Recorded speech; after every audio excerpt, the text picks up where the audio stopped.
ஆண்டவரும் இரட்சகரும் மீட்பரும் ஆகிய இயேசு கிறிஸ்துவின் நாமம் மகிமைப்படுவதாக. கர்த்தருடைய எதிர்பார்ப்பு எப்படிப்பட்டது? நம்மிடத்தில் கர்த்தருடைய எதிர்பார்ப்பு எப்படிப்பட்டது? கர்த்தர் உங்களிடத்திலும் என்னிடத்திலும் என்ன எதிர்பார்க்கிறார்? இதை குறித்து தான் இந்த நாளில் நாம் தியானிக்க இருக்கிறோம். தேவனுக்கு நம்மிடத்தில் ஒரு மிகப்பெரிய ஒரு எதிர்பார்ப்பு இருக்கிறது. நாம் தேவனிடத்தில் அநேக காரியங்களை எதிர்பார்த்து அவரிடத்தில் விண்ணப்பங்களை ஏறெடுக்கிறோம். எத்தனையோ காரியங்களை எதிர்பார்த்து தேவனை தேடுகிறோம். ஆனால் நம்முடைய ஆண்டவர் நம்மிடத்தில் எதிர்பார்க்கிறார். பாருங்கள், எதனால் எதிர்பார்க்கிறார்? 1 யோவானின் புத்தகத்தில் 5வது அதிகாரத்தில் 19வது வசனத்தை வாசித்து பாருங்கள். உலகம் முழுவதும் பொல்லாங்கனுக்குள் கிடக்கிறது. ஒட்டுமொத்த உலகமும் பொல்லாங்கனுக்குள் கிடக்கிறது. இந்த பொல்லாங்கனுக்குள் கிடக்கிற இந்த உலகத்தில் தேவனை அறிந்து கொண்ட உங்களிடத்திலும் என்னிடத்திலும் கர்த்தருடைய எதிர்பார்ப்பு மிகப்பெரிய ஒரு எதிர்பார்ப்பு. உலகம் முழுவதும் பாவத்தினால் நிறைந்து காணப்படுகிறது. உலகம் முழுவதும் பாபிலோனிய கிரியைகளினால் நிறைந்து காணப்படுகிறது. எரேமியாவின் புத்தகத்தில் 51வது அதிகாரத்தில் 7வது வசனத்தை வாசித்து பாருங்கள். பாபிலோனின் மதுவை ஜாதிகள் அத்தனை பேரும் குடித்திருக்கிறார்கள், ஆகையால் ஜாதிகள் புத்தி மயங்கி போனார்கள் என்பதை நீங்கள் வாசிக்க முடியும். இன்றைக்கு நாம் உலகத்தில் இதை பார்க்க முடியும். உலகத்தில் இருக்கிற பாவங்கள் அத்தனையும் பாபிலோனுடைய தாக்கத்தை தான் காட்டிக் கொண்டிருக்கிறது. பாபிலோன் என்பது பாவத்திற்கு அடையாளமாய் நின்று கொண்டிருக்கிறது. பாவத்தின் நிழலாட்டமாய் இருக்கிறது. ஒவ்வொரு தேசத்திலும் பாவம் குடிகொண்டிருக்கிறது. நம்முடைய இந்திய தேசம் பாவத்தினால் நிறைந்து காணப்படுகிறது. பாபிலோனுடைய கிரியைகள் எல்லா இடங்களிலும் நிறைந்து காணப்பட்டு கொண்டிருக்கிறது. உலகம் முழுவதும் இப்படி பொல்லாங்கன் கையில் இருக்கிற இந்த காலகட்டத்தில் தேவன் கரங்களில் இருக்கிற நீங்களும் நானும் விசேஷித்தவர்கள். காரணம் என்ன? தேவன் கரங்களில் இருக்கிற உங்களிடத்திலும் என்னிடத்திலும் அவருடைய எதிர்பார்ப்பு மிக பெரியதாய் காணப்படுகிறது. பாருங்கள், இன்றைக்கு உங்கள் வாழ்க்கையை நீங்கள் கவனித்து பாருங்கள். இன்றைக்கு உலகத்தை சற்று கவனித்து பாருங்கள். ஒவ்வொரு இடத்திலும் பாபிலோனுடைய கிரியைகள் கலந்திருப்பதை நாம் பார்க்க முடியும். எல்லா இடங்களிலும் பாவம். வேலை செய்கிற இடத்திலும் பாவம் நிறைந்திருக்கிறது. பாவம் செய்கிறதற்கான சூழ்நிலைகள், சாத்தியக்கூறுகள் மிக அதிகமாய் காணப்படுகிறது. உங்கள் குடும்பங்களில் கூட பாருங்கள், பாபிலோனிய காரியங்கள் கலந்திருப்பதை பார்க்க முடியும். பாவத்திற்கான அடிச்சுவடுகள் அந்த இடத்தில் நிறைந்திருப்பதை நீங்கள் பார்க்க முடியும். எல்லா இடமும் பாபிலோனை போலத்தான் காணப்பட்டு கொண்டிருக்கிறது. உலகம் முழுவதும் பாபிலோனுடைய நிழல் அப்படியே மூடிக்கொண்டிருக்கிறது. இதன் மத்தியில் கர்த்தர் நம்மிடத்தில் எதிர்பார்க்கிற காரியம் எப்படிப்பட்டது? ஏசாயா தீர்க்கதரிசியின் புத்தகத்தில் 48வது அதிகாரத்தில் 14வது வசனத்தை வாசியுங்கள். நீங்கள் எல்லாரும் கூடி வந்து கேளுங்கள். நீங்கள் எல்லாரும் கூடி வந்து கேளுங்கள். கர்த்தருக்கு பிரியமானவன், கர்த்தருக்கு பிரியமானவன் அவருக்கு சித்தமானதை பாபிலோனில் செய்வான். பாபிலோனில் செய்வான். கர்த்தர் குறிப்பிட்டு சொல்லுகிறார், கர்த்தருக்கு பிரியமானவன் அவருக்கு சித்தமானதை எந்த இடத்தில் செய்வான்? பாபிலோனில் செய்வான். உலகம் முழுவதும் பாபிலோனின் ஆளுகை காணப்பட்டு கொண்டிருக்கிற இந்த காலகட்டத்தில் கர்த்தர் தன்னுடைய பிள்ளைகளிடத்தில் எதிர்பார்க்கிற காரியம் என்ன? அந்த வசனத்தில் பாருங்கள், பாபிலோனில் செய்வான் என்று சொல்லி கர்த்தர் சொல்வதிலிருந்து பாபிலோன் எவ்வளவு கொடுமையான ஒரு காரியம், எவ்வளவு ஆளுகை செய்து கொண்டிருக்கிறது, உலகத்தின் மீது அது ஆளுகை எவ்வளவு அதிகமாக இருக்கிறது என்பதை நாம் அந்த இடத்தில் புரிந்து கொள்ள முடியும். பாபிலோனில் செய்வான் என்று கர்த்தர் சொல்லுகிறார். அப்படி என்றால் பாபிலோனில் செய்ய முடியாது கர்த்தருடைய கிரியையை. ஆனால் அந்த இடத்திலும் எனக்கு பிரியமானவர்கள் என் சித்தத்தை செய்து முடிப்பார்கள் என்று சொல்லி கர்த்தர் சொல்லுகிறார். அது மாத்திரமல்ல, அந்த வசனத்தை நீங்கள் வாசித்து பார்ப்பீர்கள் என்றால் ஒரு காரியத்தை புரிந்து கொள்ளலாம். கர்த்தருக்கு பிரியமானவன் அவருக்கு சித்தமானதை பாபிலோனில் செய்வான் என்று எழுதப்பட்டிருக்கிறதிலிருந்து இன்னும் ஒரு காரியத்தை நாம் புரிந்து கொள்ளலாம். அது என்ன காரியம்? கர்த்தருக்கு பிரியமானவர்கள் எதன் நடுவில் இருந்து கொண்டிருக்கிறார்கள்? பாபிலோனில் இருந்து கொண்டிருக்கிறார்கள். கர்த்தருக்கு பிரியமான நீங்களும் நானும் பாபிலோனில் இருந்து கொண்டிருக்கிறோம். எல்லா இடமும் பாபிலோன் தான். உலகம் முழுவதும் பொல்லாங்கனுக்குள் கிடக்கிறது. எந்த இடத்தில் பார்த்தாலும் பாவம், எல்லா பக்கத்திலும் பாவத்தின் காரியங்கள் தான் வீசிக்கொண்டிருக்கிறது. பாவத்தின் துர்நாற்றம் வீசிக்கொண்டிருக்கிறது. படிப்பிலும் பாவத்தை கலந்து தந்து கொண்டிருக்கிறார்கள். பொழுதுபோக்கு நிகழ்ச்சிகளிலும் பாவம் நிறைந்து காணப்படுகிறது. எல்லா காரியங்களிலும் பாவத்தை கலந்து வைத்திருக்கிறது உலகம். உலகம் முழுவதும் பொல்லாங்கனுக்குள் கிடக்கிறது. ஆனால் கர்த்தர் என்ன சொல்லுகிறார்? கர்த்தருக்கு பிரியமானவன் அவருக்கு சித்தமானதை எங்கு செய்வான்? பாபிலோனில். பாபிலோன் என்று சொல்லும் பொழுது 2 காரியத்தை கர்த்தர் அங்கு குறிப்பிடுகிறார். ஒன்று, கர்த்தருக்கு சித்தமானதை செய்ய முடியாத இடம் அந்த பாபிலோன். அப்படி என்றால் பாபிலோனின் ஆளுகை எவ்வளவு கொடூரமானது என்பதை நாம் புரிந்து கொள்ள முடியும். இன்னொரு காரியம் என்ன? கர்த்தருக்கு பிரியமானவர்கள் எதன் நடுவில் தான் இருக்கிறார்கள்? பாபிலோனுக்கு நடுவில் தான் இருக்கிறார்கள் என்பதை நாம் புரிந்து கொள்ள முடியும். இந்த இடத்தில் நாம் கவனிக்க வேண்டிய காரியம் என்ன? பாபிலோனில் இருக்கிற கர்த்தருடைய பிள்ளைகள் அத்தனை பேரும் கர்த்தருக்கு சித்தமானதை செய்கிறார்களா என்று சொல்லி நீங்கள் கேட்பீர்கள் என்றால் இல்லை என்றுதான் பதில் கண்டுபிடிப்பீர்கள். பாபிலோனில் இருக்கிற தேவ பிள்ளைகள் அத்தனை பேரும் கர்த்தருக்கு பிரியமானதை செய்கிறார்களா? கர்த்தரால் தொடப்பட்ட தேவஜனங்கள் அத்தனை பேரும் கர்த்தருக்கு பிரியமானதை செய்கிறார்களா? கர்த்தருடைய சித்தத்தை செய்கிறார்களா? நிச்சயமாய் இல்லை. காரணம் என்ன? ஒரு சில பேர் பாபிலோனுக்குள் நுழைந்தவுடன் பாபிலோனுடைய தாக்கம் அவர்களுக்குள் பாதிப்பை ஏற்படுத்த ஆரம்பிக்கிறது. பாபிலோனின் காரியங்கள் அவர்களை நிலைகுலைய செய்து விடுகிறது. வேதத்தில் எப்படி எழுதப்பட்டிருக்கிறது பாருங்கள். எரேமியா தீர்க்கதரிசியின் புத்தகத்தில் 5வது அதிகாரத்தில் 19வது வசனத்தின் கடைசி பகுதியை வாசியுங்கள். நீங்கள் என்னை விட்டு உங்களுடைய தேசத்திலே அந்நிய தேவர்களை சேவித்தது போல, உங்கள் தேசத்திலே அந்நிய தேவர்களை சேவித்தது போல, உங்களுடையதல்லாத தேசத்திலே அந்நியர்களை சேவிப்பீர்கள் என்று சொல்வாயாக. அந்நியர்களை சேவிப்பீர்கள் என்று சொல்வாயாக. அப்படி என்றால் ஒரு கூட்டம் கர்த்தருடைய ஜனங்கள் தான், கர்த்தருடைய பிள்ளைகள் தான். ஆனால் அவர்கள் என்ன செய்தார்கள்? தேவன் அவர்களுக்கு கொடுத்த இடத்தில் தேவனை சேவிப்பதற்கு பதிலாக அந்நியர்களை சேவித்தார்கள். அதனால் கர்த்தர் சொன்னார், நான் உங்களை எல்லா தேசத்திலும் சிதறடிப்பேன், அதில் மிக முக்கியமாய் பாபிலோனுக்கு உங்களை துரத்துவேன். அந்த இடத்தில் என்னை நீங்கள் சேவிப்பதில்லை, தேவனற்ற காரியங்களை, ஜீவனற்ற காரியங்களை சேவித்துக் கொண்டிருப்பீர்கள் என்று சொல்லி கர்த்தர் சொல்லுகிறார்.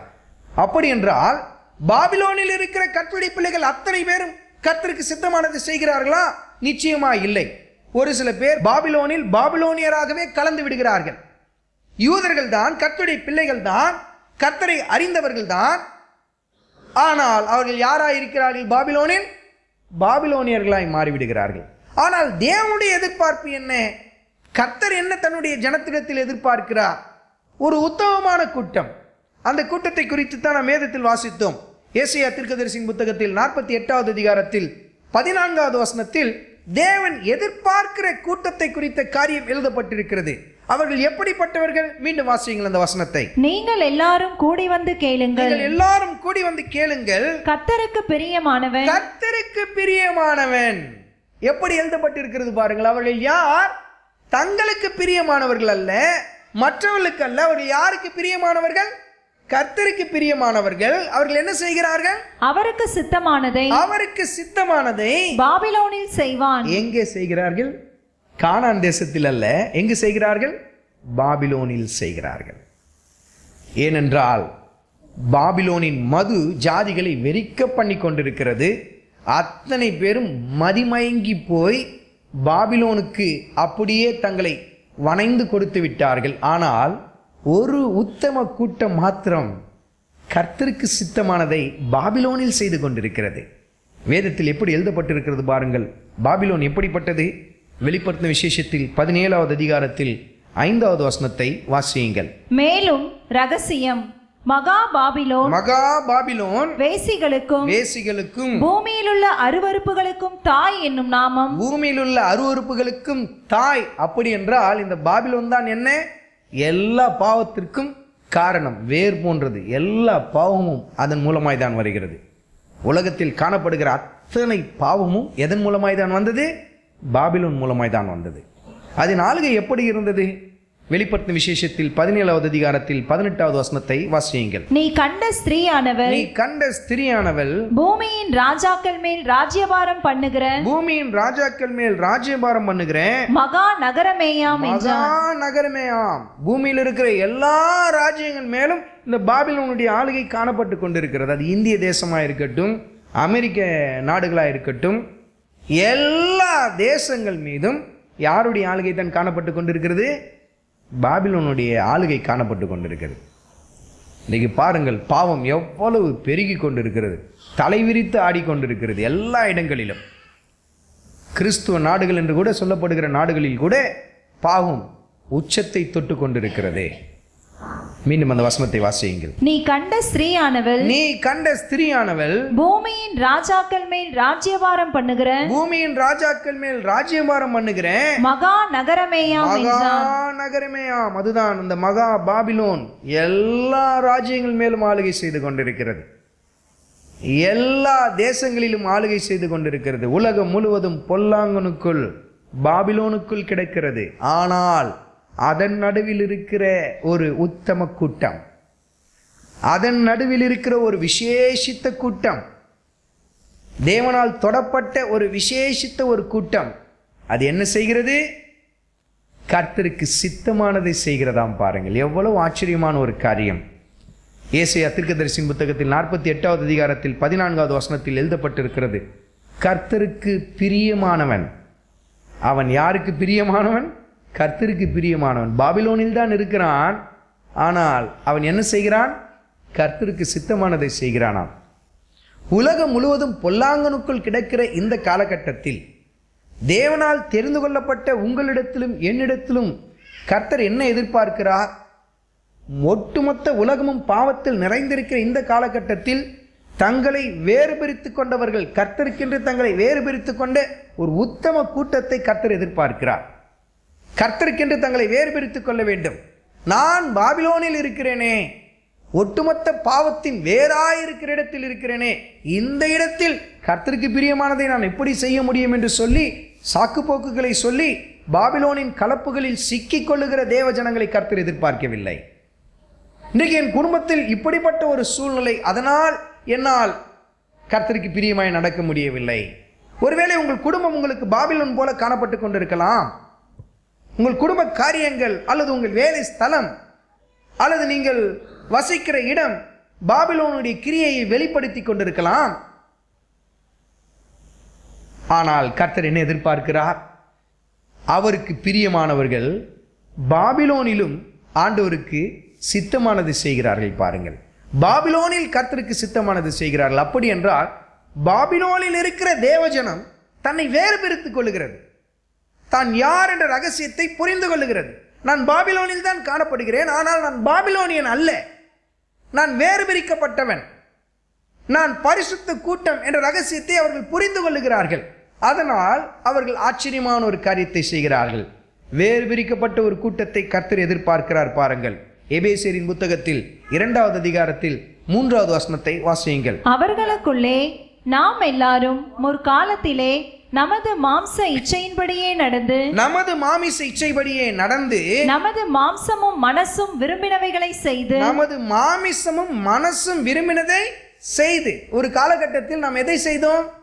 நம்ம மாமிசம் என்ன விரும்புச்சோ அதை செய்தோம். இதை செய் அப்படின்னு மாமிசம் சொல்லிச்சு, இது நல்லா இருக்கு, இதை எடுத்துக்கோ. மாமிசம் எதை சொல்லிச்சோ, எதையெல்லாம் நமக்கு உணர்த்தினதோ அதை அப்படியே செய்தோம்.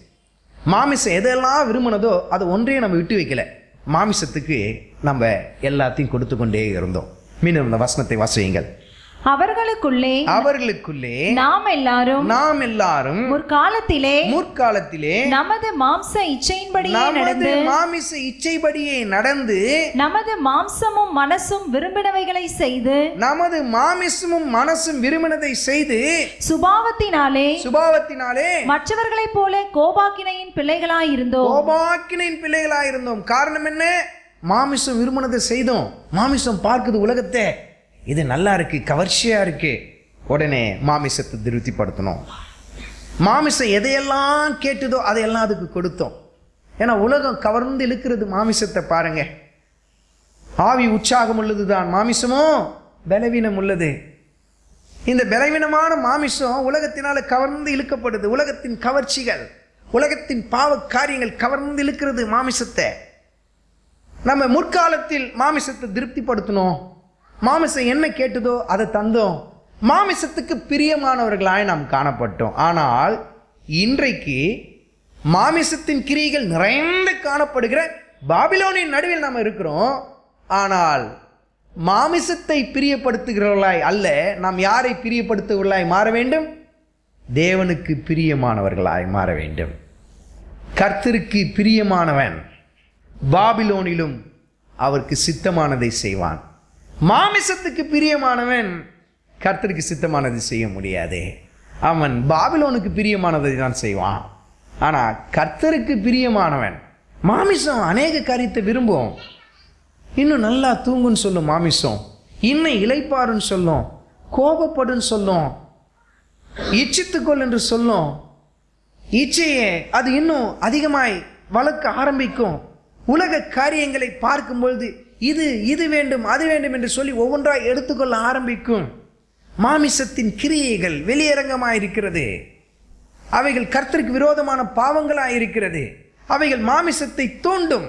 மாமிசம் எப்பொழுதுமே அது திருப்தி அடையாமல் வேண்டும் வேண்டும் என்று சொல்லி கேட்டுக்கொண்டே இருக்கும். கண்ணுக்கு தெரிகிறது அத்தனையும் தொட்டு எடுத்துக்கொள்ள வேண்டும் என்று விரும்பும். மாமிசத்தை பிரியப்படுத்துகிற மனிதன் பாபிலோனில் தோற்று போய் விடுவான். ஆனால் கர்த்தரை பிரியப்படுத்த வேண்டும் என்று தீர்மானிக்கிற மனிதன் பாபிலோனில் ஜெயிக்க ஆரம்பிப்பான். பாருங்கள், பாபிலோனில் தான் இருக்கிறான், பாபிலோனின் நடுவில் தான் இருக்கிறான். பூமியில் உள்ள எல்லா அருவருப்புகளுக்கும் தாயாகிய பாபிலோன் அதன் நடுவில் இருக்கிற கர்த்தருடைய பிள்ளைகள். ஆனால் அவர்கள் தங்களை வேறு பிரித்து கொண்டு கர்த்தருக்கு பிரியமானதை செய்ய ஆரம்பிக்கும் பொழுது தேவனுடைய சித்தம் அந்த இடத்தில் வெளிப்பட ஆரம்பிக்கிறது. பாருங்கள், பாபிலோனின் நடுவில் இருந்த ஒரு தானியேல், பாபிலோனின் நடு மையத்தில் இருந்த ஒரு தானியேல். ஆனால் அந்த மனிதன் செய்த ஒரு காரியத்தை பாருங்கள். தானியேலின் புத்தகத்தில் 6வது அதிகாரத்தில் 10வது வசனத்தை வாசியுங்கள். தானியேலோ வென்றால் அந்த பத்திரத்துக்கு கையெழுத்து வைக்கப்பட்டதென்று அறிந்த போதிலும் தன் வீட்டுக்குள்ளே போய் தன் மேல் அறையிலே இந்த சரித்திரம் உங்களுக்கு நன்றாய் தெரியும். பாருங்க, இந்த சரித்திரம் ரொம்ப அருமையாய் தெரியும். இதை குறித்து அதை அநேக முறை நாம் தியானித்து இருக்கிறோம். ஆனால் இன்றைக்கு மீண்டும் கர்த்தருடைய ஆவியானவர் இதே இடத்திலிருந்து நமக்கு ஒரு தியானத்தை தருகிறார். மீண்டும் வாசியுங்கள். தானியேல் எப்படிப்பட்ட ஒரு மனிதன்? பாபிலோன் நடுவில் இருந்த ஒரு மனிதன், பாபிலோனுடைய ஆளுகைக்கு உட்பட்ட ஒரு மனிதன், பாபிலோனில் சிறைபிடிக்கப்பட்ட ஒரு மனிதன். வேதத்தில் நீங்கள் இதையெல்லாம் வாசிக்கும் பொழுது தெரிந்து கொள்ளலாம். பாபிலோன் நடுவில் கைதியாய் கட்டப்பட்ட ஒரு மனிதன்தான். பாபிலோனின் ஆளுகை அவன் மேல் அதிகமாய் காணப்பட்டது. ஆனால் அந்த தானியேல் செய்த காரியம் எப்படிப்பட்டது? தானியேலின் புத்தகத்தில் 6வது அதிகாரத்தில் 10வது வசனத்தில் 2வது பகுதியிலிருந்து வாசியுங்கள். தன் மேல் அறையிலே எருசலேமுக்கு நேராக பலகணிகள் திறந்திருக்க அங்கே தான் முன் செய்து வந்தபடியே தினம் 3 வேளையும் தன் தேவனுக்கு முன்பாக முழங்கால் படியிட்டு ஜெபம் பண்ணி ஸ்தோத்திரம் செலுத்தினான். பாபிலோனின் மத்தியில் குடியிருக்கிற ஒரு தானியேல், ஆனால் தன் வீட்டிற்கு போகிறார், மேலறைக்கு ஏறுகிறார், பலகணிகளை திறந்து விடுகிறார். எதற்கு நேராய் தன்னுடைய கண்களை திருப்புகிறார்? எருசலேமுக்கு நேராய். பாபிலோனில் இருந்தாலும் இந்த மனிதனுடைய தரிசனம் எல்லாம் எதன் மேல் இருக்கிறது? எருசலேமின் மேல இருக்கு. பாபிலோன் பாவத்தின் குடியிருப்பு, அந்த இடத்தில் தான் தானியேல் இருந்து கொண்டிருக்கிறார். அதிலும் தானியேல் ஏதோ ஒரு மனிதன் இல்லை, சாதாரண ஒரு மனிதன் இல்லை. அந்த ஒட்டுமொத்த தேசத்திற்கு தானியேல் என்றால் யார் என்று நன்றாய் தெரியும். மிக பிரபல்யமான ஒரு மனிதன், அந்த தேசத்திற்கே ராஜாவுக்கு அடுத்த ஸ்தானத்தில் இருக்கிற ஒரு மனிதன். அப்படிப்பட்ட ஒரு தானியேலுக்கு இருந்த அந்த உன்னதமான ஒரு தரிசனத்தை பாருங்கள். பாபிலோனின் நடுவில் இருந்தாலும் இந்த மனிதனுடைய கண்கள் எதை நோக்கி பார்த்து கொண்டிருக்கிறது? எருசலேம். அவனுடைய தேசத்தை நோக்கி பார்த்து கொண்டிருக்கிறான். அந்த தேசத்தை நோக்கி அந்த கண்கள் திருப்பப்பட்டிருக்கிறது. பாபிலோன் மீது அவனுடைய கண்கள் பதியப்படவில்லை. அருமையான ஒரு ஸ்தானத்தை பாபிலோன் அவருக்கு தந்திருக்கிறது, ஆனால் அதன் மீது கண்கள் பதியப்படவில்லை. தன்னுடைய வீட்டிற்குள் போய் மேலறைக்கு சென்று பலகணிகளை திறந்து எருசலேமுக்கு நேராய் தன் கண்களை ஏறெடுக்கிறார். எதற்காக எருசலேமை நோக்கி பார்க்கிறார்? தன்னுடைய தேசம் இஸ்ரவேல் தேசத்தை நோக்கி பார்க்கிறார். அந்த இடத்தில் அதில் எருசலேமுக்கு நேராய் குறிப்பிட்டு பார்க்கிறார். ஏனென்றால் அந்த இடத்தில் கர்த்தருடைய தேவாலயம் இருந்தது. அப்படி என்றால் இந்த மனிதன் ஒவ்வொரு முறையும் தேவனை நோக்கி முழங்கால் படியிடும் பொழுது, அனுதினமும் தேவனை நோக்கி முழங்கால் படியிடும் பொழுது, நான் பாபிலோனில் தான் இருக்கிறேன், ஆனால் நான் பாபிலோனை சேர்ந்தவன் அல்ல. நான் யார்? எருசலேமை சேர்ந்தவன். எருசலேமை சேர்ந்தவன். கண்களை ஏறெடுக்கிறான் அந்த மனுஷன். தேவ ஜனமே, கர்த்தருக்கு பிரியமானவர்கள் என்றால் யார்? பாபிலோனில் தான் இருக்கிறார்கள். ஆனால் பாபிலோனை கண்கள் அப்படியே திறந்து உற்று பார்க்கிறவர்கள் அல்ல, மாறாக அவர்கள் யாரை பார்க்கிறவர்கள்? பரம தரிசனத்தை பார்க்கிறவர்கள். பாருங்க, எருசலேமை பார்த்தார் அந்த மனிதன். அப்படி என்றால் இந்த மனிதனுக்குள்ள ஒரு ஏக்கம். என்ன ஏக்கம்? எருசலேம் இடிக்கப்பட்டு விட்டது, தேவாலயம் இடிக்கப்பட்டு விட்டது, தீக்கு இரையாக்கப்பட்டு விட்டது. ஆனாலும் இந்த மனிதன் அந்த இடத்தை உற்று நோக்குகிறார். உள்ளத்திலிருந்து ஒரு ஏக்கம், ஆண்டவரே, எப்பொழுது மீண்டும் எருசலேம் கட்டப்படும்? மீண்டும் எப்பொழுது தேவாலயம் எழும்பும்? ஒரு ஏக்கம். சுகமான ஒரு வாழ்க்கை தான் பாபிலோனில். ஆனால் அந்த சுகத்தை அந்த மனிதன் விரும்பவில்லை. ஒவ்வொரு முறையும் தன் மேலறைக்கு சென்று எருசலேமுக்கு நேராய் முழங்கால் படிட்டு, தேவனை நோக்கி முழங்கால் படியிட்டு, மனிதனுடைய உள்ளத்திலிருந்து விண்ணப்பம் ஏறெடுக்கப்படுகிறது. தரிசனம், மேலான தரிசனத்தை பெற்றவர்கள், பாபிலோனின் கிரியைகளை சார்ந்து கொண்டவர்கள் அல்ல. மீண்டும் அந்த வசனத்தை வாசியுங்கள். தன் வீட்டுக்குள்ளே போய் தன் மேல் அறையிலே எருசலேமுக்கு நேராக கண்களை ஏறெடுக்கிறார். உள்ளத்தின் ஏக்கம், உள்ளத்தில் ஒரு ஏக்கம். பாபிலோனில் தான் நீங்களும் நானும் இருந்து கொண்டு இருக்கிறோம். ஆனால் நமக்கு ஒரு ஏக்கம் இருக்கிறோம். என்ன ஏக்கம் தெரியுங்களா? 2 ஏக்கம் தேவ ஜனங்களுக்குள் இருக்க வேண்டும். 2 காரியங்கள் தேவ ஜனங்களுக்குள் மங்கி போய்விடக்கூடாது. கர்த்தருக்கு பிரியமானவர்களாய் நீங்களும் நான் மாற வேண்டும் என்றால், பிரியமான பிள்ளைகளாய் கர்த்தருக்கு மாற வேண்டும் என்றால், கர்த்தருடைய வார்த்தையில் எழுதப்பட்டிருக்கிறது, கர்த்தருக்கு பிரியமானவன் பாபிலோனில் கர்த்தருடைய சித்தத்தை செய்வான் என்று எழுதப்பட்டிருக்கிறது. கர்த்தருக்கு சித்தமானதை பாபிலோனில் செய்வான் என்று எழுதப்பட்டிருக்கிறது. அப்ப கர்த்தருக்கு பிரியமானவர்களாய் மாற வேண்டும் என்றால் நம்முடைய தரிசனம் மேலான தரிசனமாக இருக்க வேண்டும். பாபிலோனில் நாம் இருந்தாலும் பாபிலோனுக்கு ஒத்த ஒரு தரிசனம் அல்ல, பாபிலோனை குறித்ததான ஒரு தரிசனம் அல்ல, பாபிலோனில் எதை வாங்கலாம், எதை கொள்ளலாம், இன்னும் எப்படி பாபிலோனில் நாம் ஊன்ற கட்டி கொண்டிருக்கலாம் என்ற எண்ணம் அல்ல. வேதத்தில் எழுதப்பட்டிருக்கிறது, தானியேலோ தன் வீட்டிற்குள் சென்று என்று எழுதப்பட்டிருக்கிறது. அப்படி என்றால் பாபிலோனில் அவனுக்கு ஒரு வீடு இருந்தது, ஆனால் அந்த வீட்டின் மீது அவனுக்கு பிடிமானம் இல்லை. மாறாக கண்கள் எங்க இருக்கிறது? எருசலேம். எனக்கு இந்த இடத்தில் ஒரு சொந்த வீடு இருக்கலாம், ஆனால் இதன் மீது என் நாட்டம் இல்லை. நான் எப்பொழுது எருசலேமுக்கு போவேன்? என் சொந்த தேசத்திற்கு நான் எப்பொழுது போவேன்? அதோடு கூட ஒரு ஆவல் எழும்புகிறது. எப்பொழுது மீண்டும் என் தேசம் கட்டி எழுப்பப்படும்? எப்பொழுது என் ஆண்டவருடைய ஆலயம் கட்டி எழுப்பப்படும்? இதுதான் அந்த மனிதனுடைய ஒரே ஒரு நோக்கம். முழங்கால் படுகிற அந்த ஒவ்வொரு வேளையிலும் இந்த மனிதனுக்குள் இந்த ஏக்கம், எப்பொழுது நான் மீண்டும் என் சொந்த தேசத்திற்கு போவேன்? எப்பொழுது என் ஆண்டவருடைய ஆலயம் மீண்டும் கட்டி எழுப்பப்படும்? முன்பு போல அது பிரம்மாண்டமாய் கட்டி எழுப்பப்படுவது மாத்திரமல்ல, தேவனுடைய மகிமை எப்பொழுது அங்கு வந்து தங்கும்? ஜாதிகள் அத்தனை பேரும் அந்த இடத்திற்கு ஓடி வர வேண்டும் என்ற ஏக்கம் அவருக்குள் இருந்தது. தேவ ஜனங்களுக்குள்ளும் 2 தாகம் இருக்க வேண்டும். தேவ ஜனங்களுக்குள் இருக்க வேண்டிய முதல் காரியம் எப்படிப்பட்டது? ரோமருக்கு எழுதின நிருபத்தில் 8வது அதிகாரத்தில் 23வது வசனத்தை வாசியுங்கள். அதுவும் அல்லாமல் ஆவியின் முதற் பலன்களை பெற்ற நாமும் கூட நம்முடைய சரீர மீட்பாகிய புத்திர சுவிகாரம் வருகிறதற்கு காத்திருந்து நமக்குள்ளே தவிக்கிறோம். நமக்குள்ள ஒரு தவிப்பு இருக்கணும். என்றைக்கையா ஆண்டவர் வருவாரே, அன்றைக்கு தானியேலுக்குள் ஒரு ஏக்கம். என்ன? எருசலேமை பார்க்கும் பொழுது எப்பொழுது என் தேசத்துக்கு நான் திரும்பி போவேன், என் சொந்த தேசத்துக்கு நான் திரும்பி போவேன்? முதல் ஏக்கம். 2வது, எப்பொழுது ஆண்டவருடைய ஆலயம் கட்டப்படும்? தேவ ஜனங்களுக்குள்ளும் இந்த ஏக்கம் இருக்க வேண்டும். 2 ஏக்கம். 1, என் சொந்த தேசம் பரலோகம், எப்பொழுது நான் அங்கு போவேன்? இன்னொரு ஏக்கம் இருக்க வேண்டும். அது என்ன? எப்பொழுது என் ஆண்டவருடைய ஆலயம் கட்டி எழுப்பப்படும்? ஆலயம் என்று சொன்னால் அவருடைய ராஜ்யத்தை குறித்து நான் சொல்லுகிறேன். கர்த்தருடைய சுவிசேஷம் எப்பொழுது என் தேசம் முழுவதும் பரவி போகும்? எப்பொழுது என் தேசம் மீண்டும் கட்டி எழுப்பப்படும் என் ஆண்டவருக்குள்ளாய் கட்டி எழுப்பப்படும் என்கிற ஏக்கம் தேவஜனங்களுக்குள் இருக்க வேண்டும். பாருங்கள், 2 காரியம். ஒன்று சுவிசேஷ பாரம், இன்னொன்று கர்த்தருடைய வருகையில் நான் பங்கடைய வேண்டும். இந்த 2 காரியம் தேவஜனங்களுக்குள் நிலைத்திருக்க வேண்டும். அப்படிப்பட்டவர்கள் தான் தேவனுக்கு பிரியமானவர்கள். பாருங்கள், இந்த மனிதன் என்ன செய்கிறார் பாருங்கள். மீண்டும் எடுத்துக்கொள்ளுங்கள். தானியேலின் புத்தகத்தில் 6வது அதிகாரத்தில் 10வது வசனத்தை மீண்டும் வாசியுங்கள். தன் வீட்டுக்குள்ளே போய் தன் மேலறையிலே எருசலேமுக்கு நேராக பலகணிகள் திறந்திருக்க அங்கே தான் முன் செய்து வந்தபடியே. அப்படி என்றால் இது எப்பொழுதோ ஒரு நாள் இந்த மனிதனுக்கு வருகிற ஒரு தரிசனம் அல்ல. எப்பொழுதாவது ஒரு நாள் எருசலேமை நோக்கி பார்த்து அந்த தரிசனத்தை பெற்றுக்கொள்கிற மனிதன் அல்ல, முன் போலவே. அப்படி என்றால் இந்த மனிதனுடைய வாழ்க்கையில் அது கலந்திருந்தது. என்றைக்கோ ஒரு நாள் ஜெபிக்கிற ஒரு மனிதன் அல்ல, என்றைக்கோ ஒரு நாள் எருசலேமை நோக்கி பார்க்கிற ஒரு மனிதன் அல்ல, என்றைக்கோ ஒரு நாள் தன்னுடைய தேசத்தை குறித்த ஒரு ஏக்கத்தை பெற்றுக்கொள்கிற ஒரு மனிதன் அல்ல, முன் செய்தது போலவே 3 வேளையும். பாருங்கள், அப்படி என்றால் இந்த மனிதன் இதை வாடிக்கைய வழக்கமாய் கொண்டிருந்தார். அவரோடு கூட இது கலந்திருந்தது.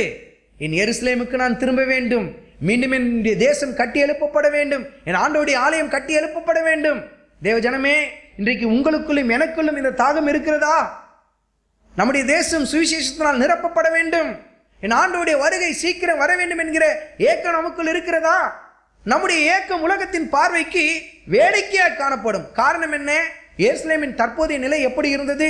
தானியேல் எருசலேமை நோக்கி பார்த்த பொழுது எருசலேமின் நிலை எப்படி இருந்ததாம்? நெகேமியாவின் புத்தகத்தில் 1வது அதிகாரத்தில் 3வது வசனத்தை வாசியுங்கள். உலகத்தின் பார்வைக்கு நம்முடைய தரிசனம் வித்தியாசமாய் காணப்படும். அவர்கள் பார்வையில் நாம் பரிதபிக்கப்படத்தக்கவர்களாய் காணப்படுவோம். உலகத்தின் பார்வைக்கு நம்முடைய இந்த 2 தரிசனமும் வேடிக்கையாய் காணப்படும். காரணம் என்ன? வாசியுங்கள். நெகேமியாவின் புத்தகத்தில் 1வது அதிகாரத்தில் 3வது வசனம். அதற்கு அவர்கள், சிறையிருப்பில் மீந்திருக்கிறவர்கள் அந்த தேசத்திலே மகா தீங்கையும் நிந்தையையும் அனுபவிக்கிறார்கள். எருசலேமின் அலங்கம் இடிபட்டதும் அதன் வாசல்கள் அக்கினியால் சுட்டெரிக்கப்பட்டதுமாய் கிடக்கிறது என்றார்கள். சுட்டெரிக்கப்பட்ட இடத்தை நோக்கி இந்த மனுஷன் பார்த்து கொண்டிருக்கிறார். இன்றைக்கு கூட உலகம் பார்த்து கேட்கறது இல்லையா? என்னையா ஒவ்வொரு வருஷமும் சொல்றீங்க இயேசு வருகிறார்ன்றீங்க, எங்கேயா வராரு? உலகம் கேட்குது இல்லையா? இதோ சீக்கிரமாய் வருகிறார் சொல்லுறீங்க. இந்த கிறிஸ்துவனுக்கு வேற வேலையே இல்லை. ஒவ்வொரு வருஷமும் தொடக்கத்துலேயே இதை ரொம்ப அதிகமாக பேசுவானுங்க, இயேசு சீக்கிரமாய் வருகிறார் அப்படின்னு. எங்கே வந்தாரு பாரு, சுட்டெரிக்கப்பட்டிருக்கு பாரு உன் தரிசனம். சுட்டெரிக்கப்பட்ட ஒரு காரியத்தை நீ உற்று பார்த்து கொண்டிருக்கிற. உலகத்தின் பார்வைக்கு நம்முடைய தரிசனம் வேடிக்கையாக தான் காணப்படும். சுவிசேஷம் நம்முடைய தேசம் முழுவதும் பரவ வேண்டும், நம்முடைய தேசம் ஆண்டவரால் சந்திக்கப்பட வேண்டும் என்று சொல்லுகிற நம்முடைய ஏக்கம். ஆனால் உலகத்தின் பார்வைக்கு அது எப்படி இருக்கும்? மூளைக்கு நாங்கள் கோயிலை கட்டி வச்சுருக்கோம், பார்த்தியா?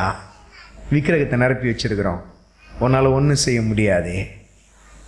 உலகத்தின் பார்வைக்கு நம்முடைய தரிசனம் வேடிக்கையாய் தான் காணப்படும். ஆனால் சுட்டெரிக்கப்பட்ட எருசலேமின் வாசல்கள், அலங்கங்கள், சுட்டெரிக்கப்பட்ட தேவாலயம், அது நிலைமை எப்படி இருந்தாலும் பரவாயில்லை. இந்த மனிதன் ஒவ்வொரு நாளும் தன்னுடைய வீட்டிற்குள் சென்று மேலறைக்கு சென்று பலகணிகளை திறந்து அந்த எருசலேமை நோக்கி தேவனுக்கு முன்பாக முழங்கால் படியிட்டு ஸ்தோத்திரம் செலுத்த ஆரம்பிக்கிறான். அப்படி என்றால் என்ன? உலகத்தின் பார்வைக்கு என்னுடைய தரிசனம் வேடிக்கையாய் காணப்படலாம், ஆனால் அவர்கள் பார்வைக்கு வேடிக்கையாக இருந்தாலும் என்னுடைய தரிசனம் மேலான ஒரு தரிசனம். தேவஜனமே, இன்றைக்கு பாபிலோனில் இருக்கிற தேவஜனமே, உங்களுக்குள் மேலான தரிசனம் இருக்கிறதா? மேலான தரிசனம் இருக்கிறதா? அல்லது பாபிலோனை உற்று கவனிக்கிற தரிசனம் இருக்கிறதா? பாபிலோனின் காரியங்கள் மீது, பாபிலோனின் கிரியைகள் மீது உற்று பார்க்கிற ஒரு தரிசனம் இருந்து கொண்டிருக்கிறதா? நம்முடைய தரிசனம் எப்படிப்பட்டதா இருக்க வேண்டும்? பிலிப்பியர்கள் நிருபத்தில் 3வது அதிகாரத்தில் 20வது வசனத்தை வாசியுங்கள். நம்முடைய குடியிருப்போ பரலோகத்தில் இருக்கிறது. அங்கே இருந்து கர்த்தராய் இருக்கிற இயேசு கிறிஸ்து என்னும் இரட்சகர் வர எதிர்பார்த்து கொண்டிருக்கிறோம். நம்முடைய எதிர்பார்ப்பு இதுதான். அன்றைக்கு தானியேலுடைய எதிர்பார்ப்பு என்ன? பலகணி வழியாய் பார்க்கும் பொழுது எப்பொழுது நான் என் தேசத்துக்கு போவேன், எப்பொழுது கர்த்தருடைய ஆலயம் கட்டப்படும். இன்றைக்கு உங்களுக்குள்ள எனக்குள்ள இருக்க வேண்டிய ஏக்கம் என்ன? எப்பொழுது வருவீர் ஆண்டவரே, ஏக்கம். எப்பொழுது என் தேசம் உம்மை அறிந்து கொள்ளும் ஏக்கம் நமக்குள்ள இருக்க வேண்டும். பாருங்க, கர்த்தருக்கு பிரியமானவர்கள் அவருக்கு சித்தமானதை எங்கு செய்வார்கள்? பாபிலோனில் செய்வார்கள். பாபிலோனில் நடுவில் இருந்த தானியேல், பாபிலோனின் நடுவில் இருந்த தானியேல் ஆனால் மேலறைக்கு ஏறுகிறான். மகிமையான ஒரு தரிசனத்தை பெற்றிருந்த ஒரு மனிதன். பாருங்கள் தேவஜனமே, பாபிலோனின் நடுவில் இருக்கிற தேவஜனமே, உங்கள் குடும்பம் உங்களுக்கு பாபிலோன் போல காணப்படலாம். உங்கள் குடும்பத்தில் பாவம் நிறைந்து காணப்படலாம். பாவம் செய்வதற்கு ஏதுவான சூழ்நிலைகள் நிறைந்து காணப்படலாம். அதனால் நீங்கள் சாக்கு போக்குகள் சொல்லி இதன் மத்தியில் நான் எப்படி கர்த்தருக்கு சித்தமானதை செய்ய முடியும் என்று சொல்லி பாபிலோனில் நீங்களும் பாபிலோனியர்களாய் கலந்து விடுகிறீர்களா? அல்லது அந்த இடத்தில் பரம தரிசனத்தை உடையவர்களாய் கர்த்தருக்கு பிரியமானதை கர்த்தருக்கு சித்தமானதை உங்கள் வாழ்க்கையில் நீங்கள் செய்து கொண்டிருக்கிறீர்களா? என்ன மகிமையான ஒரு தரிசனம் பாருங்கள். அதனால்தான் எபேசியரின் புத்தகத்தில் 5வது அதிகாரத்தில் 1வது வசனத்தில் கர்த்தருடைய ஆவியானவர் எப்படி எழுதி வைத்திருக்கிறார் பாருங்கள். வாசியுங்கள். எபேசியரின் புத்தகத்தில் 5வது அதிகாரத்தில் 1வது வசனம். ஆதலால் நீங்கள் பிரியமான பிள்ளைகளைப் போல நீங்கள் பிரியமான பிள்ளைகளைப் போல தேவனை பின்பற்றுகிறவர்களாகி தேவனை பின்பற்றுகிறவர்கள் ஆகி. அந்த வசனம் எப்படி எழுதப்பட்டிருக்கிறது பாருங்கள். தேவனை பின்பற்றுகிறவர்களாய் நீங்கள் மாற வேண்டும். பிரியமானவர்கள் எப்படிப்பட்டவர்கள்? யாரை பின்பற்றுவார்கள்?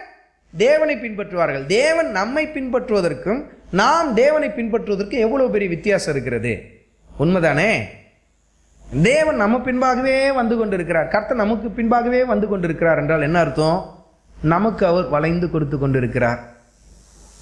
இன்னும் இன்னும் கிருபை தருகிறேன் கிருபை தருகிறேன் என்று சொல்லி விட்டு கொடுத்து கொண்டே இருக்கிறார். அப்படி என்றால் இன்னும் இந்த மனிதன் அல்லது அந்த மனுஷி கர்த்தருக்கு பிரியமானதை செய்யவில்லை. ஆனால் பிரியமான பிள்ளைகள் யாரை பின்பற்றுவார்கள்? தேவனை பின்பற்றுவார்கள். அப்படி இவர்கள் தங்கள் சுய சித்தத்தை சிலுவையில் அறைந்து விட்டு தேவனுக்கு ஏற்றார் பிரகாரம் போய் கொண்டிருக்கிறாங்க. ஒரு கூட்டம் தங்களுக்கு ஏற்றார் பிரகாரம் தேவனை அழைத்து கொண்டு போகலாம் என்று சொல்லி முடிவெடுக்கிறது. தேவனும் கிருபையாய் விட்டு கொடுத்து கொண்டே இருக்கிறார். ஆனால் அவர்கள் கர்த்தருக்கு பிரியமானவர்கள் அல்ல. அவர்கள் கர்த்தருக்கு சித்தமானதை பாபிலோனில் செய்ய முடியாது. யாரால் தான் செய்ய முடியும்? பிரியமான பிள்ளைகள் யார்? தேவனை பின்பற்றுகிறவர்கள். தேவனுக்கு ஏற்றாற் போல தங்களை மாற்றிக்கொண்டு தேவனுடைய சித்தத்துக்கு ஏற்றாற் போல தங்களை விட்டு கொடுத்து, எனக்கு பிரியம் இல்லை தான், ஆனால் கர்த்தருக்கு இது பிரியம், நான் அதை செய்கிறேன். கர்த்தர் இதில் பிரியப்படலை, ஆனால் என் மாமிசம் பிரியப்படுது, ஆனால் என் மாமிசத்தை நான் பிரியப்படுத்த மாட்டேன், கர்த்தரை நான் பிரியப்படுத்த போகிறேன். தன் சுயத்தை சிலுவையில் அறைகிறான், தன் மாமிசத்தை சிலுவையில் அறைகிறான், தன் ஆசை இச்சைகளை சிலுவையில் அறைகிறான். இப்படிப்பட்டவன் தான் யார்? கர்த்தருக்கு பிரியமானவன். தானியேல் நினைத்திருந்தா எவ்வளோ ஒரு சுகபோகமான ஒரு வாழ்க்கையை பாபிலோனில் வாழ்ந்திருக்கலாம். காரணம் என்ன? பாபிலோனின் பிரதம மந்திரியா யார் இருந்தா? தானியேல் இருந்தார். சுகபமான வாழ்க்கையில மிகுந்த ஒரு சுகத்தில் திளைத்திருக்கலாம், சுகபோகமான ஒரு வாழ்க்கையை வாழ்ந்திருக்கலாம். ஆனா தானியேல் அதை விரும்பல. மேலறைக்கு சென்று, இந்த மனுஷன் மேலே ஏறி போகிற ஒரு மனுஷன் தான், கீழே இறங்கி வர மனுஷன் இல்லை. மேலே ஏறி போய்கொண்டே இருப்பான். இவன் ஜெப வாழ்க்கையே ஏறும், இவன் பரிசுத்த வாழ்க்கை ஏறும், இவனுடைய தரிசனம் உயர்ந்து கொண்டிருக்கும். உயர்வை நோக்கியே ஓடிக்கொண்டிருக்கிற ஒரு மனிதன் எருசலேமை நோக்கி கண்களை ஏறெடுக்கிறான். எதற்காக? மீண்டும் எழுப்பப்பட வேண்டும் எருசலேம், மீண்டும் என் ஆண்டவருடைய ஆலயம் கட்டப்பட வேண்டும். மகிமையான தரிசனத்தை பெற்ற ஒரு மனிதன் பாருங்கள். இந்த மனிதன் எதற்காக இந்த 3 வேளை ஜெபித்தார்? 3 வேளை போய் தானியேல் எதற்காக ஜெபித்தார்? தானியேலுக்கு அநேக எதிரிகள் இருந்தாங்க. ஆண்டவரே என் எதிரிகள் எல்லாம் அடக்கும் ஒடுக்கும், இதற்காக ஜெபித்தாரா? அல்லது ஆண்டவரே நான் பிரதம மந்திரியா இருக்கிறேன், இது 10வது ஆண்டவரே, இன்னும் எனக்கு உயர்வு வேணும் ஆண்டவரே, அதற்காக ஜெபித்தாரா? இந்த மனிதன் அதிகமாக உபவாசித்தாரு. எதற்காக? தன்னுடைய சுயத்திற்காகவா? தன்னுடைய நலத்திற்காகவா? தன்னுடைய பிரச்சனையிலிருந்து வெளியில வருவதற்காகவா? அதற்காகலாம் இல்லை. தானியேலுடைய ஜெபம் எப்படிப்பட்டதா இருந்தது? குறித்துக் கொள்ளுங்கள் வசனங்களை. தானியேலின் புத்தகத்தில் 9வது அதிகாரத்தில் 4வது வசனத்திலிருந்து 20வது வசனம் வரையிலும் குறித்து கொண்டு வாசித்து பாருங்கள். தானியேலுடைய ஜெபம் எப்படிப்பட்டது என்பது அந்த இடத்தில் எழுதப்பட்டிருக்கிறது.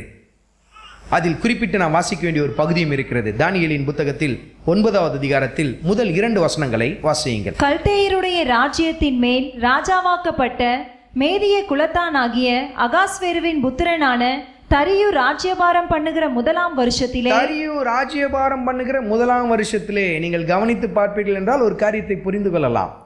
பாபிலோனில் தானியேல் இருக்கிறார். பாபிலோனிய ராஜாக்களுடைய ஆளுகை காணப்பட்டு கொண்டிருக்கிறது. நாட்கள் போக போக பாபிலோனிய ராஜ்யம் வீழ்த்தப்படுகிறது. அடுத்து என்ன ராஜ்யம் ஏற்படுகிறது? மேதிய பெர்சிய ராஜ்யம் ஸ்தாபிக்கப்படுகிறது. அதே பாபிலோன் தான் ஆளுகை தான் மாற்றப்படுகிறது. அதே பாவம் நிறைந்த இடம்தான் ஆளுகை தான் மாறி இருக்கிறது. அப்படிப்பட்ட இடத்தில் தானியேல் இருக்கிறார். ஆனால் அவர் செய்த ஒரு காரியத்தை பாருங்கள், தொடர்ந்து வாசிங்க. தானியேலாகிய நான் எருசலேமின் பாழ்படிப்புகள் நிறைவேறி தீர 70 வருஷம் செல்லும் என்று கர்த்தர் எரேமியா தீர்க்கதரிசியோடே சொல்லிய வருஷங்களின் தொகையை புஸ்தகங்களால் அறிந்து கொண்டு இந்த மனிதன் வேதத்தை ஆராய்ச்சி செய்கிறார். பாபிலோனின் காரியங்களை ஆராய்ச்சி செய்யல, எதை ஆராய்ச்சி செய்கிறாரு? வேதத்தை ஆராய்ச்சி செய்கிறார். அந்த இடத்துல தன்னுடைய தாசன் எரேமியாவுக்கு கர்த்தர் வெளிப்படுத்தின ரகசியங்களை ஆராய்ந்து பார்க்கிறார். 70 வருஷம் செல்லும், இன்னும் என்னுடைய தேசம் கட்டப்படுவதற்கு, எருசலேமின் பால் கடிப்புகள் நிறைவேறி தீர்வதற்கு இன்னும் 70 வருஷம் செல்லும். உடனே இந்த மனிதன் மீண்டும் ஜெபிக்க ஆரம்பிக்கிறார். அந்த ஜெபத்தை தான் நீங்கள் 9வது அதிகாரத்தில் 4 20 வரையிலும் கொடுக்கப்பட்டிருக்கிற வசனங்களில் நீங்கள் பார்க்க முடியும். அந்த ஜெபம் எப்படிப்பட்டதாக இருந்தது? இன்றைக்கு கூட பாருங்கள், தேவ பிள்ளைகள் ஏறெடுக்கிற ஜெபத்தை சற்று கவனித்து பாருங்கள். பல பேர் ஜெபிக்கிற ஜெபத்தை நீங்கள் உற்று கவனிப்பீர்கள் என்றால் அதில் 90% அவர்களுடைய தேவைகளை குறித்ததான விண்ணப்பமாக தான் நிறைந்திருக்கும். அவர்கள் பிரச்சனையை சொல்லிதான் அவர்கள் அழுது கொண்டிருப்பார்கள் அல்லது புலம்பிக் கொண்டிருப்பார்கள். அவர்கள் ஏறெடுக்கிற விண்ணப்பமாக இருக்கட்டும் அல்லது செய்கிற ஆராதனையாக இருக்கட்டும், அதில் 90% அவர்களுடைய காரியங்களை தான் அவர்கள் அதில் இணைத்திருப்பதை நாம் பார்க்க முடியும். ஆனால் தானியேல் செய்த காரியத்தை பாருங்கள். 9வது அதிகாரத்தில் 20வது வசனத்தை வாசியுங்கள். இப்படி நான் சொல்லி ஜெபம் பண்ணி என் பாவத்தையும் என் ஜனமாகிய இஸ்ரவேலின் பாவத்தையும் அறிக்கையிட்டு என் தேவனுடைய பரிசுத்த பர்வதத்திற்காக என் விண்ணப்பத்தை என் தேவனாகிய கர்த்தருக்கு முன்பாக செலுத்திக் கொண்டிருந்தேன். எதற்காக? தேவனுடைய பர்வதத்திற்காக. தேவனுடைய பர்வதம் என்று குறிப்பிட்டப்படுவது எதை காட்டுகிறது? சீயோன் பர்வதத்தை காட்டுகிறது. அந்த பர்வதத்திற்காக ஜெபத்தை ஏறெடுக்கிறார்.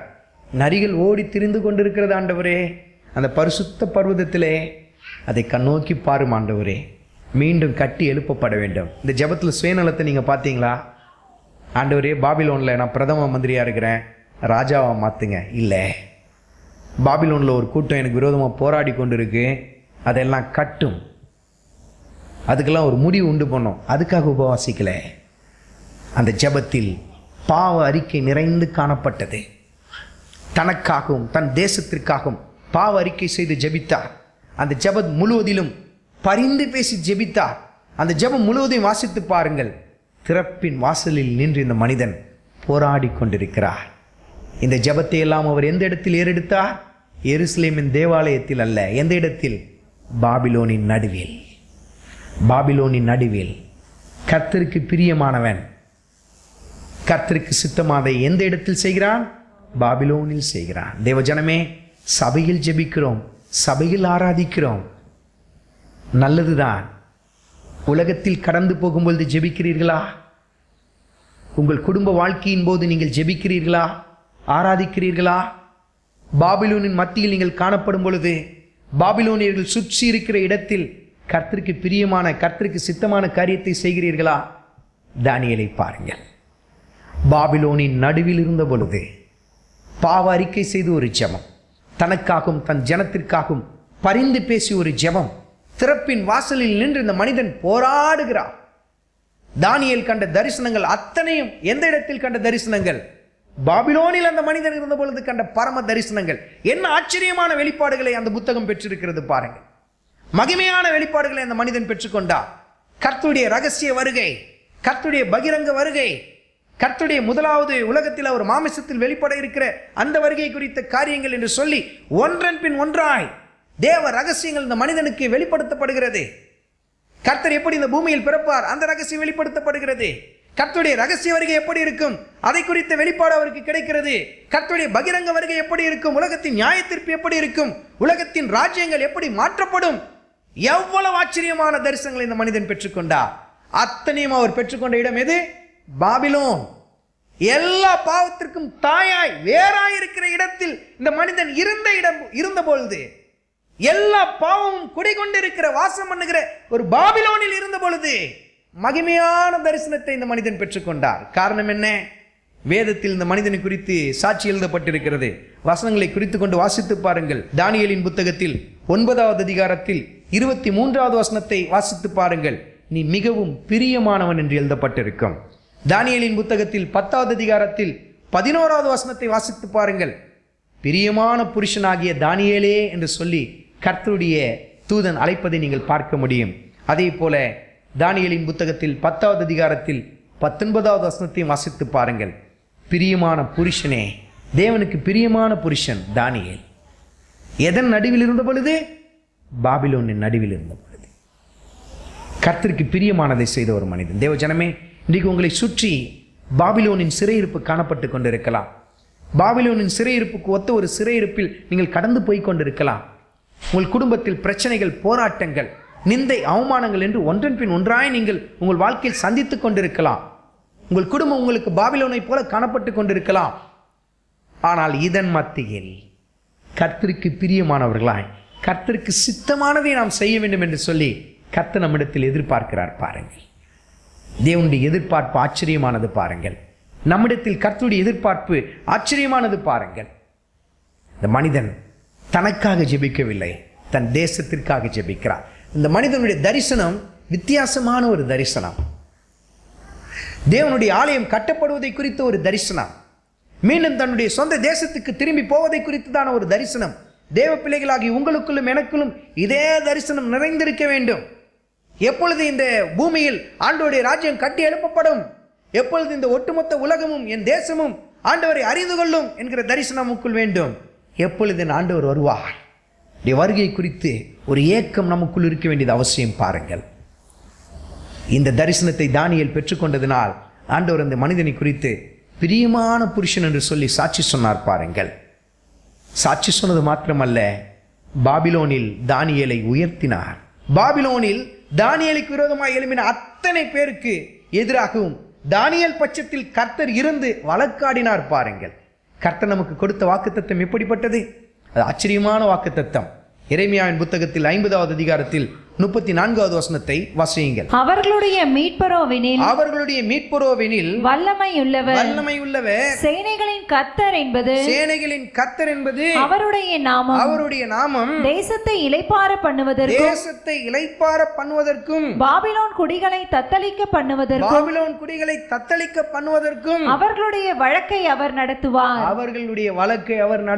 தானியேலுடைய வழக்கை கர்த்தர் நடத்தினார். பாருங்க, தானியேல் பட்சத்தில் கர்த்தர் இருந்து அவனுக்கு விரோதமாக எழும்பின அத்தனை பேரையும் சிதறண்டு போக செய்தார். பாருங்கள், இன்றைக்கு தேவ ஜனமே, தானியேல் போல நீங்களும் நானும் இன்றைக்கு பாபிலோனின் நடுவில் தான் வாசம் பண்ணி கொண்டிருக்கிறோம். எல்லா இடமும் பாவம். ஒருவேளை பாபிலோனின் குடிகளைப் போல நீங்களும் உங்களை மாற்றிக்கொண்டிருக்கலாம். ஆனால் கர்த்தருடைய ஆவியானவர் இந்த காலை வேளையில் உங்களை தட்டி எழுப்புகிறார். என்ன சொல்லி தட்டி எழுப்புகிறார்? எடுத்து வாசியுங்கள். சகரியாவின் புத்தகத்தில் 2வது அதிகாரத்தில் 7வது வசனத்தை வாசியுங்கள். பாபிலோன் குமாரத்தியினிடத்தில் குடியிருக்கிற சீயோனே, உன்னை விடுவித்துக்கொள். சீயோனே, நீ எந்த இடத்தில் குடியிருந்து கொண்டிருக்கிறாய்? பாபிலோன் நடுவில் குடியிருந்து கொண்டிருக்கிறாய். ஆனால் நீ யாராய் மாறிவிட்டாய்? சீயோன் குமாரத்தி என்பதை மறந்து போய் நீயும் உன்னை பாபிலோனிய குமாரத்தியாய் மாற்றிக்கொண்டு விட்டாய். உன்னை நீ விடுவித்துக்கொள் என்று கர்த்தர் சொல்லுகிறார். அது மாத்திரமல்ல, ஏசாயா தீர்க்கதரிசியின் புத்தகத்தில் 52வது அதிகாரத்தில் 1வது வசனத்தை வாசியுங்கள். எழும்பு எழும்பு சீயோனே, உன் வல்லமையை தரித்துக்கொள். பரிசுத்த நகரமாகிய எருசலேமே, உன் அலங்கார வஸ்திரங்களை உடுத்திக்கொள். கர்த்தர் உணர்த்துகிறார். எழும்பு சீயோனே, என் சீயோன் குமாரத்தியே, என் சீயோன் குமாரர்களே, எழும்புங்கள். பாபிலோனின் நடுவில் இருக்கிற என் ஜனமே, எழும்புங்கள், எனக்கு பிரியமானவர்களாய் மாறுங்கள், எனக்கு சித்தமானதை பாபிலோனில் செய்யுங்கள் என்று சொல்லி கர்த்தருடைய ஆவியானவர் தட்டி எழுப்புகிறார். பாருங்கள், ஒருவேளை பாபிலோனில் நீங்கள் தோற்று போயிருக்கலாம். பாபிலோனின் தூசி உங்கள் வஸ்திரங்களில் ஒட்டி கொண்டிருக்கலாம். கர்த்தர் சொல்லுகிறார், எழும்பு சீயோனே, உன் வல்லமையை தரித்துக்கொள். நீ எழுந்திரு, மீண்டும் மேலறைக்கு எழும்பி வா, உன் தரிசனம் மாறட்டும். கீழான பாபிலோனை பார்ப்பதை விட்டுவிட்டு மேலே எழும்பி வா. எருசலேமுக்கு நேராக உன் கண்களை தானியேல் ஏறெடுத்தது போல இன்றைக்கு நீயும் ஏறெடுக்க ஆரம்பி. உன் தரிசனம் மேல் நோக்கி எழும்பட்டும், மேல் நோக்கி எழும்பட்டும் என்று கர்த்தர் சொல்லுகிறார். அன்றைக்கு ஒரு தானியேலுக்காக கர்த்தர் என்று வழக்காடினார் பாருங்கள். இன்றைக்கு உங்களுக்காக கர்த்தர் வழக்காடுவார். நீங்கள் கர்த்தருக்காக எழும்பி நிற்க தீர்மானிக்கும் பொழுது கர்த்தர் உங்கள் பட்சத்திலிருந்து வழக்காடுகிறார் பாருங்கள். தான் வல்லமையுள்ள மீட்பர் என்பதை ஜாதிகளுக்கு விளங்க பண்ணுகிறார் பாருங்கள். தேவ ஜனமே, கர்த்தருடைய ஆவியானவர் மீண்டும் தட்டி எழுப்புகிறார். எழும்பு சீயோனே, எழும்பு, உன் வல்லமையை தரித்துக்கொள் என்று சொல்லுகிறார். பாபிலோன் நடுவில் குடியிருக்கிற சீயோன் குமாரத்தியே, உன்னை விடுவித்துக்கொள். பாபிலோனின் கலப்புகளிலிருந்து நீ உன்னை விடுவித்துக்கொள், உன்னை சீர்படுத்திக்கொள்.